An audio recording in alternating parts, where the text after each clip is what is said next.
Hi everyone, my name is Travis. This is my 2025 Camry, and today I'm going to be showing you how to install the Ecohitch 2-inch receiver made by Torklift.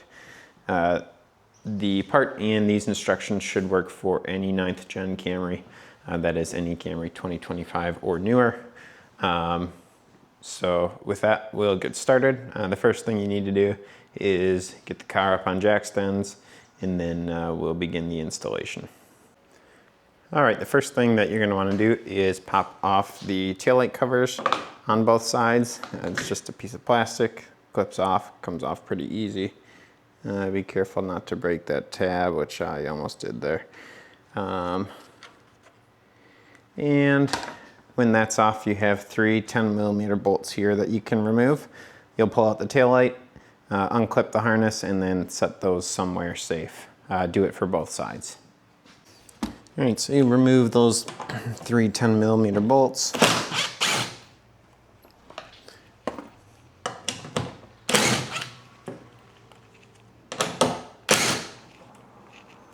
Set them somewhere safe.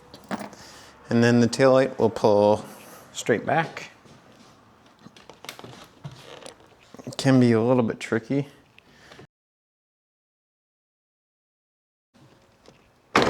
There we go.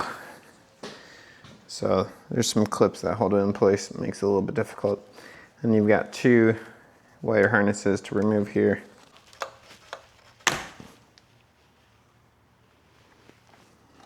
All right, set that aside somewhere safe. All right, next thing we're going to do is remove this clip here and the rear well on both sides.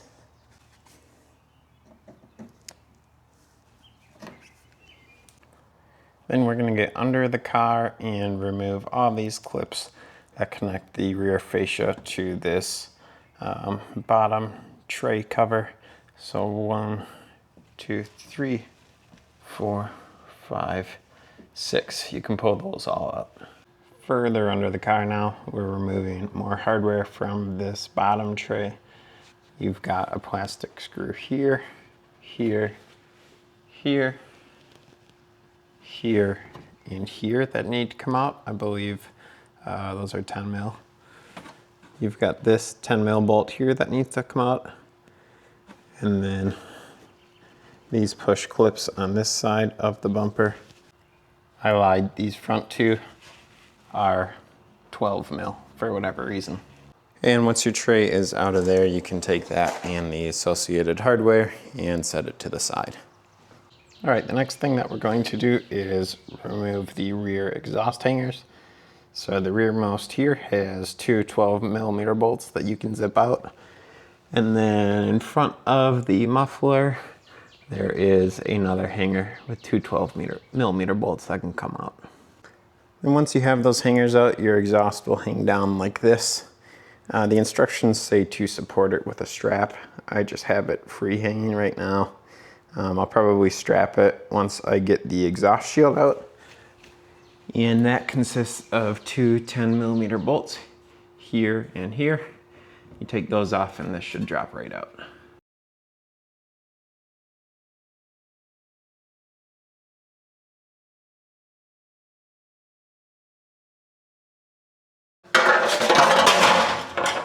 And there you have it.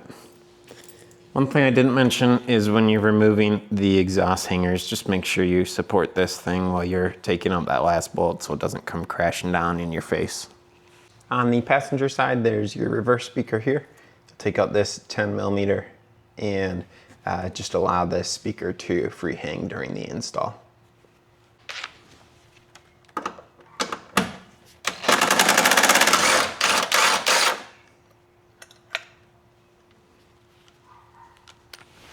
All right, now we're going to try to remove the bumper.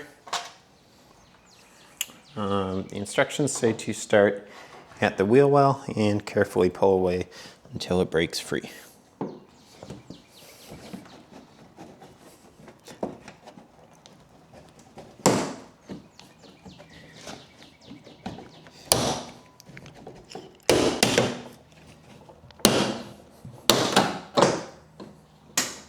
that's come off pretty easy. I'm gonna go around to the other side. I'm not gonna move the camera, but I am doing the same thing I just did on that side.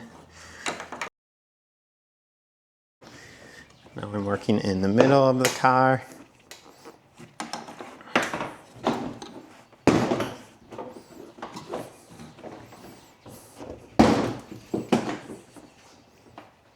All right, pretty easy actually. So then I set up 2 chairs over here. I'm gonna set this on, obviously paint facing up to prevent scratches. So just find a safe place to store it while you're working on the install. So here's what I did. I just had 2 banquet chairs and hung some towels over the top. Set the bumper there. That should prevent scratches. Actually came off pretty easy. Didn't damage any clips in the process. So if you saw what I did on this side here, but if you just carefully wiggle it off, it should come free pretty easily.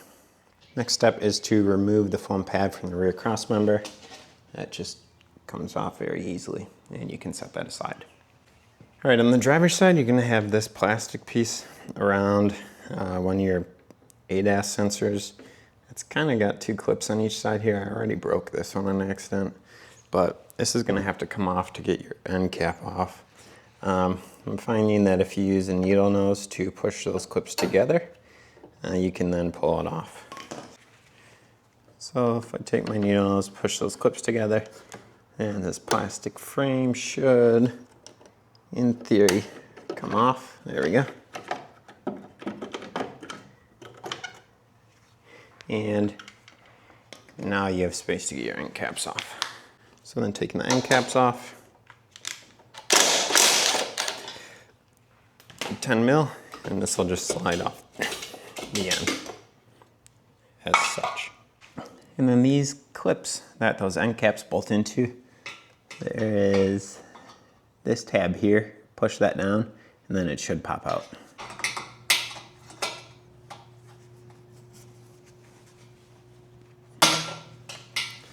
There you have it. All right, then you got 6 bolts holding on the cross member. 2 here, 1 here, and then mirrored on the other side. Those are 14 millimeter. You can take those 6 out and then set the cross member to the side.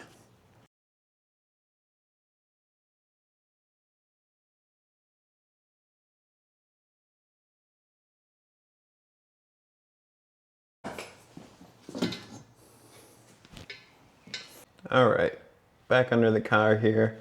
I removed the cap from this hole here.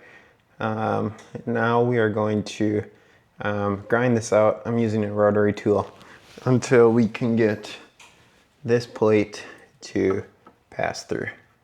So I'll set you down and show you how I'm doing that.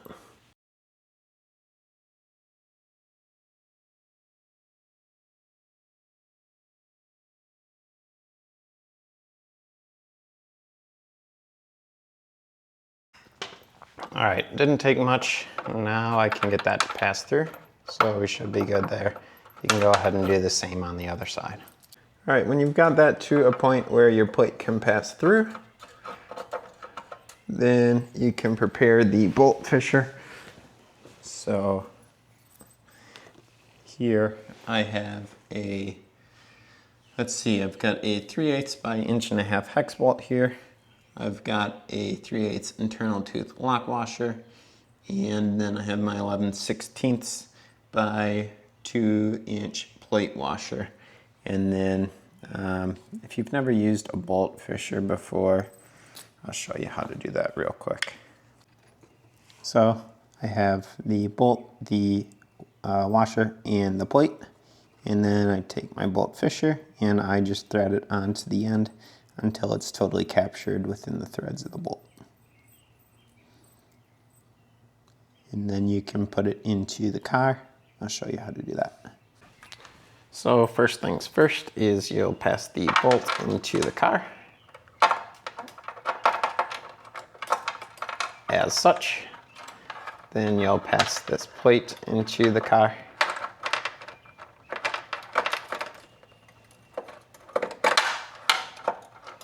And once that's set, you can pull the bolt and the washer back through.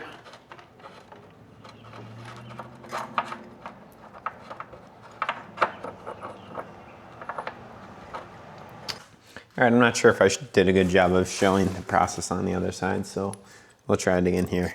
I've got my bolt, my washer, and my plate all threaded onto this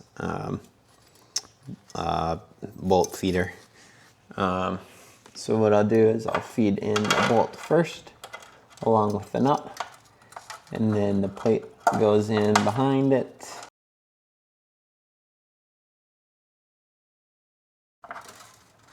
Very carefully feed it back through so that your bolt hangs down like that, and then you can unthread it from the bolt fisher, and that's set. And then you'll want to be very careful with that. If that gets pushed up in there and lost, you'll never get it back out. So you want to be really careful with that until you get your other pieces on there. Just to be safe, if you want to, what I'm going to do here is I'm going to put some hardware on there to hold it in place until I'm ready to put the actual receiver on. All right, the next thing you're gonna do is remove a section of seam sealer from the car where the hitch is gonna bolt up. So that's gonna be this piece here. Basically, right here where the bulging kind of ends, and then all this stuff down here you're gonna remove. And I'm using a combination of just a putty knife and a flathead to gently scrape it off. Try to minimize the paint damage. Obviously, you're not gonna be able to prevent that completely, but if you're careful, you should be able to remove the majority with only a few light scratches through the base coat.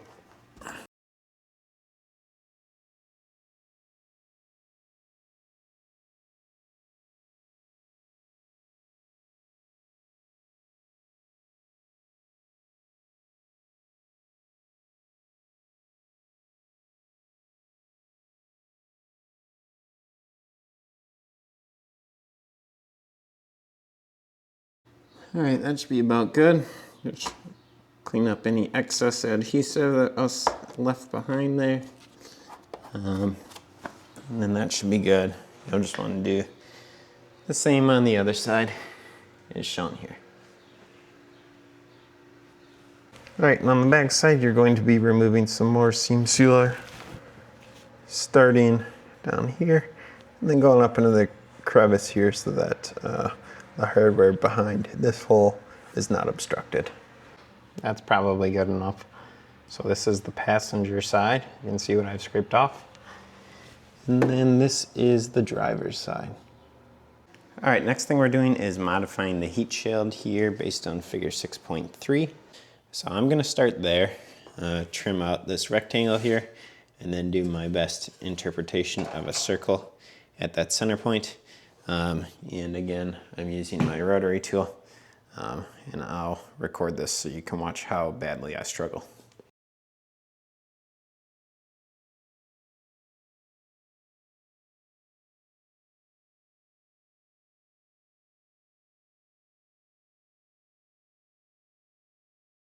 All right, I'm just using the scissors and it's working a lot better. If you have a shears, I would recommend going that route. I'm not gonna record this, but I'll catch up with you when I'm done. All right, the measurements definitely weren't perfect. This is what I've ended up with, and hopefully it works. All right, so next you'll put the heat shield back up into place here and bolt it back in. All right, next step is to install the hitch. Highly recommend using a friend for this. I'm gonna try to do it myself and show you why you shouldn't do it that way. So I'll set the camera in a position where you can hopefully see me. The main goal here is to get one bolt started, and that's your bolt that you fish through the frame.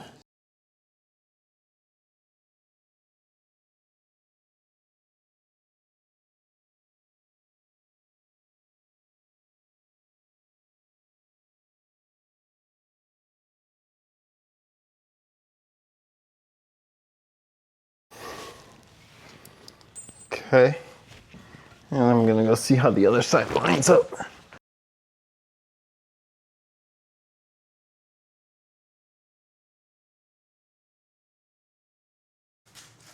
Next,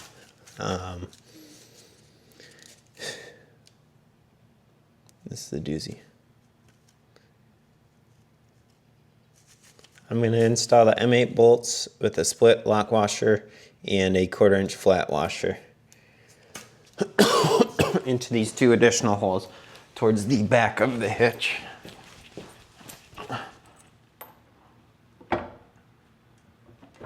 And one thing that it's not going to tell you is that there's 2 rubber caps that need to come out here, and the hitch is currently in the way. Let's see. These are some kind of a screw. Yeah, they just screw out. I wasn't going to be able to get in there with the hitch in place. So you want to make sure that these are out first, because you're going to be using these holes. And I don't know if this was cut out in the instructions, so make sure you don't miss it.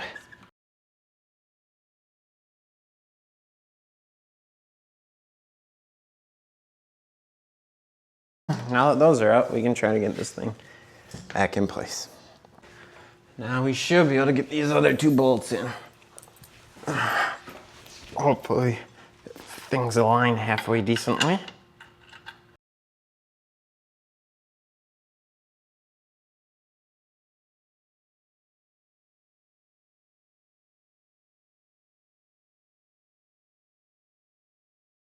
Then we'll go to the other side.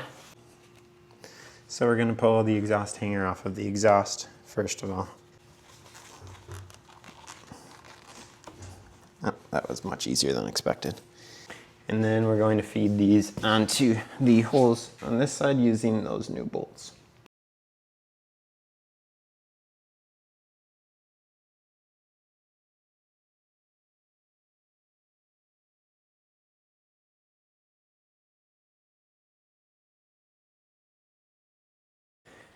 What's up, guys? As you can tell by the outfit change, it's the next day.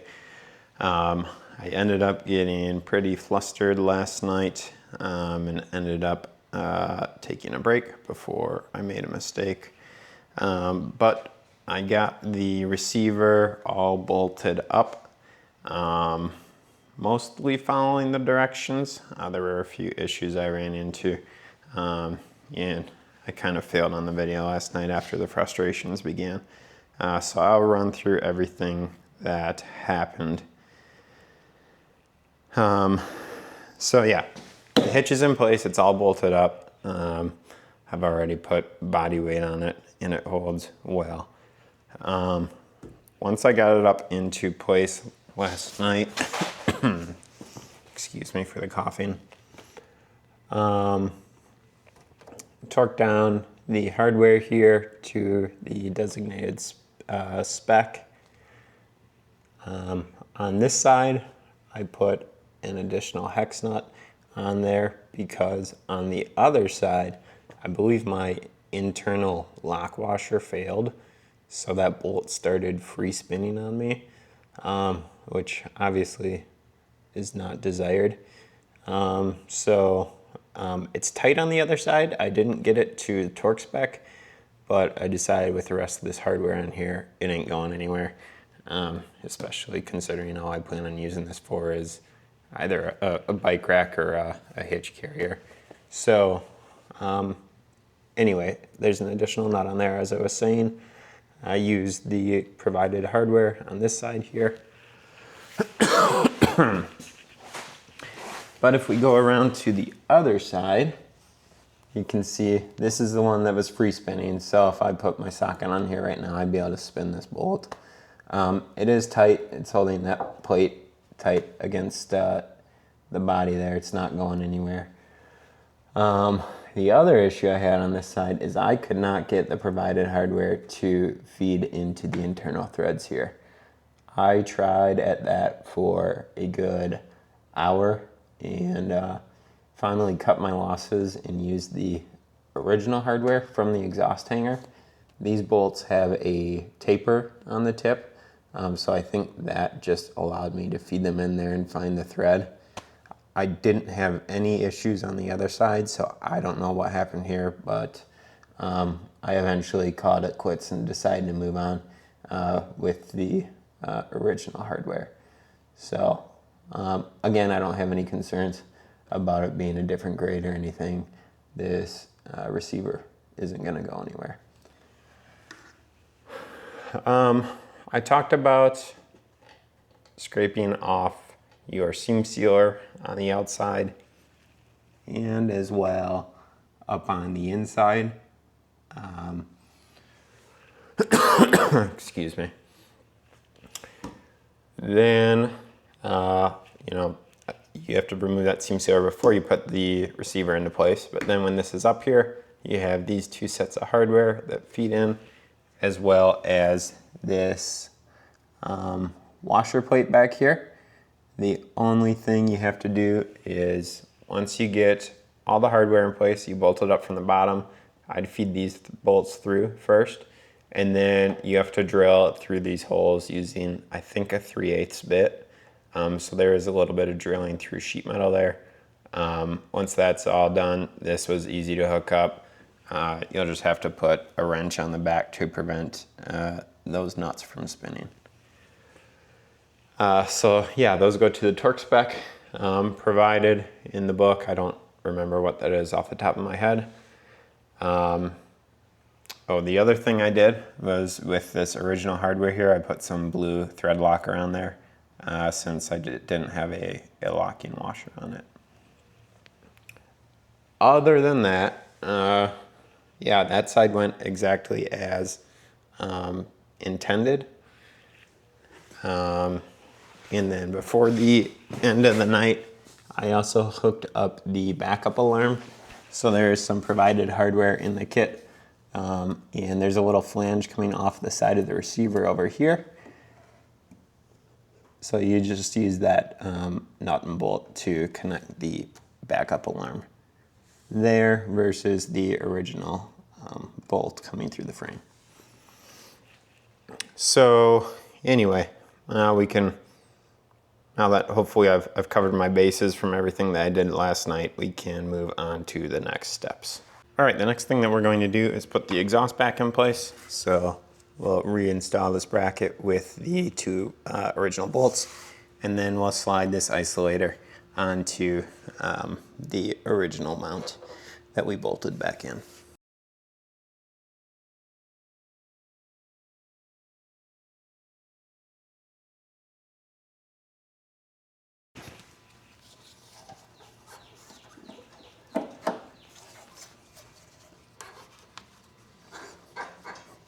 Just like that. And your exhaust is reinstalled. All right, next thing we're gonna do is cut out the belly pan. This first cut here is, so you have one hole here, second hole here. It's between the second and the third hole. So based on the instructions, this is about 5 inches wide by 3 1/4 deep. So I marked it out with painter's tape. It's about 5 wide and about 3 1/4 deep. And you can go ahead and cut that out.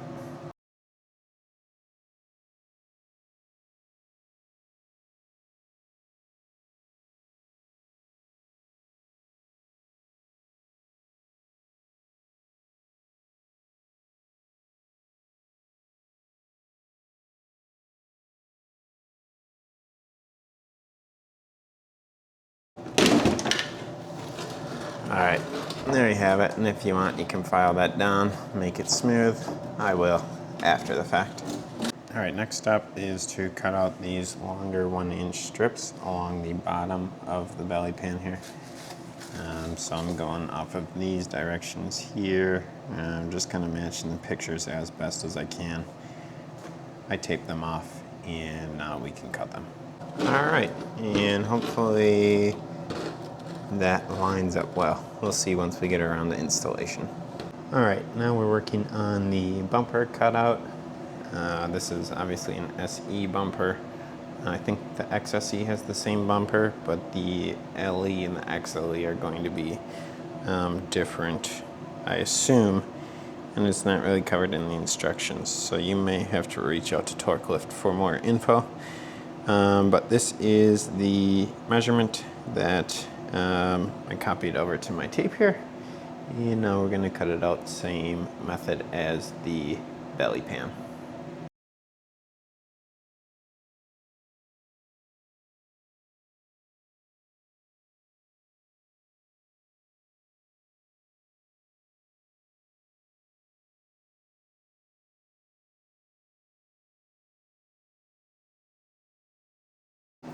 All right, there you have it, and then I'll file that smooth.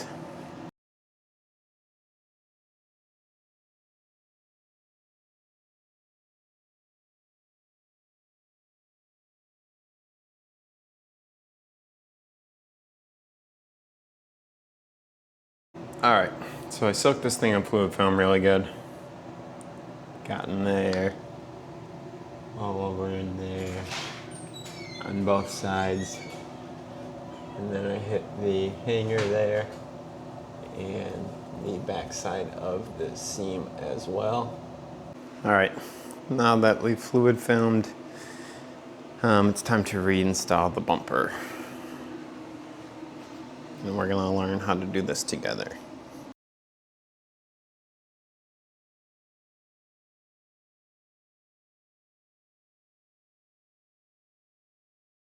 All right, bumper's back on. Is actually a lot easier than I initially thought. Basically, there's these plastic brackets here. They were kind of pivoted out of the way, so it wasn't aligned. I focused on getting this clip in first on this side, and then I did it on the other side as well.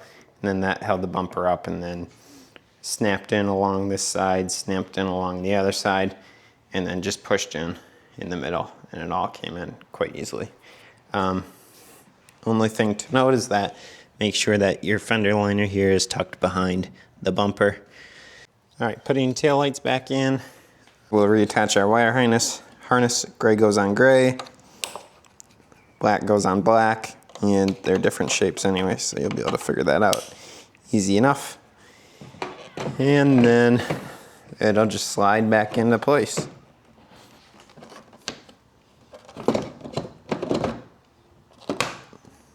As such. And you'll reinstall these 3 bolts here, and you can repeat on the other side. And then I forgot to mention, once you have your bolts back in, you can reinstall this plastic cap.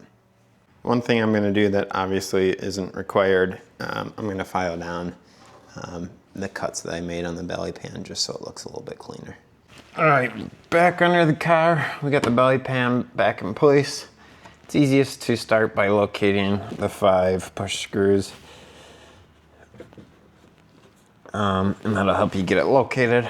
And then you just want to make sure that you're tucked up, the belly pan is tucked up underneath the bumper so that you have access to these flaps for the push pins. As well as just making sure it's sitting correctly around the whole perimeter. Then you have push pins here and here. There's one here that I missed that needs to go back in still. 1, 2, 3, 4, 5. And then remember you've got this screw up here that needs to go back in as well. And then don't forget to reinstall these little clips or pins here in the rear fender wells. And then I'm going to clean up my mess here. Make sure I don't find any parts laying around that shouldn't be before wrapping up this video. All right, car is back on the ground, the hitch installed. Here's a first look at it. You can see it's tucked into the body nicely. It doesn't stick out at all. Doesn't really impact approach angle. So that's nice as well. So here's my Kuat NV2 bike rack in the folded position. So at the front of the rack, we are just at about 1 foot of clearance. And at the back, we're at about 12.5. Overhang on the rack from the hitch is about 16 inches or so. And the hitch is pretty flush with the back of the car, so you know, the bumper maybe sticks out another inch or 2 from there. So overhang is pretty minimum.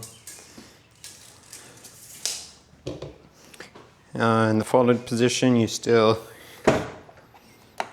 have clearance to open the trunk. That's nice. And there's space for this to fold in more still. But let's get a bike on there real quick. Right here is my Merlin 8 on the rack with it in the upright position. The trunk probably isn't going to clear. Yeah, so you could reach in and grab something, but it's not going to open all the way. If you have a rack that lowers further, such as this one, you can drop that down. And then you'll obviously have easy clearance to the trunk. All right, so that's gonna do it for the installation on this Ecohitch 2-inch receiver by Torklift. Thank you to Torklift for sending me this. The install itself was difficult. E-trailer has it listed as a 10 out of 10 difficulty. And I would agree that if you don't have any experience or much experience doing this kind of stuff, it is pretty difficult. It took me a solid probably 6 hours, and without filming, I probably could have cut that down to 4.5 hours or so. So it's definitely an undertaking, a weekend project for sure. But the final product, it looks good. I'm happy with it so far. Obviously haven't had a chance to use it, but once I do, I'll be sure to let you guys know what my initial impressions are. And then I do plan on doing a fuel economy test as well to see what difference this bike rack makes for the Camry. So anyway, thank you for watching. Please like and subscribe if you want to see some future content, and we'll see you in the next one.